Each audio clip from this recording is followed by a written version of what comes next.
அனைவருக்கும் வணக்கம். காஞ்சிபுரம் பச்சையப்பன் ஆண்கள் கல்லூரி வளாகத்தில் திமுக பவள விழா பொதுக்கூட்டம்.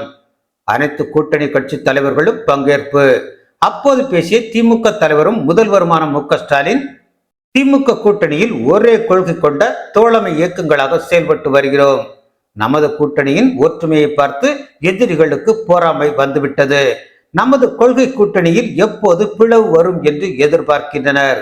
அவர்களின் கனவு பலிக்காது என தெரிவித்திருக்கிறார்.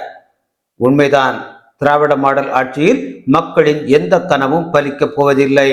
இதனிடையே இன்று உதயநிதி துணை முதல்வராக நியமிக்கப்பட இருக்கிறார். இதற்காக முதல்வர் மு.க.ஸ்டாலின் அளித்த பரிந்துரைக்கு ஆளுநர் ஒப்புதல் அளித்திருக்கிறார். இதன் மூலம் அடிப்படை தொண்டன் கூட துணை முதல்வர் பதவிக்கு வர முடியும் என்றால் அது திமுகவில் மட்டுமே சாத்தியம் என்பதை நிரூபித்திருக்கிறார் மு.க.ஸ்டாலின்.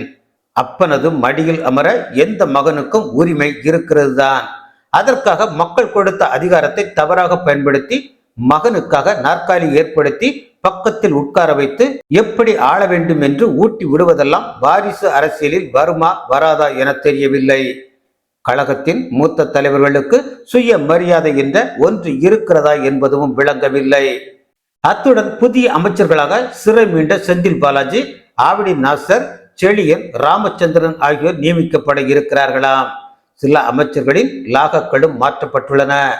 அது தவிர அமைச்சர்களாக இருந்த மனோ தங்கராஜ், செஞ்சி மஸ்தான், கே ராமச்சந்திரன் ஆகியோர் பதவியில் இருந்து நீக்கப்படுகிறார்களாம்.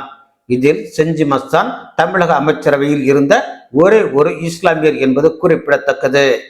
அது இருக்கட்டும், நிர்வாக திறன்மிக்க மிகுந்த அறிவாளியான நிதி அமைச்சராக நாடு முழுவதும் பெரும் சலசலப்பை ஏற்படுத்திய பிடிஆர் பழனிவேல் தியாகராஜனை ஏன் டம்மி அமைச்சராக வைத்திருக்கிறார்கள் என புரியவில்லை.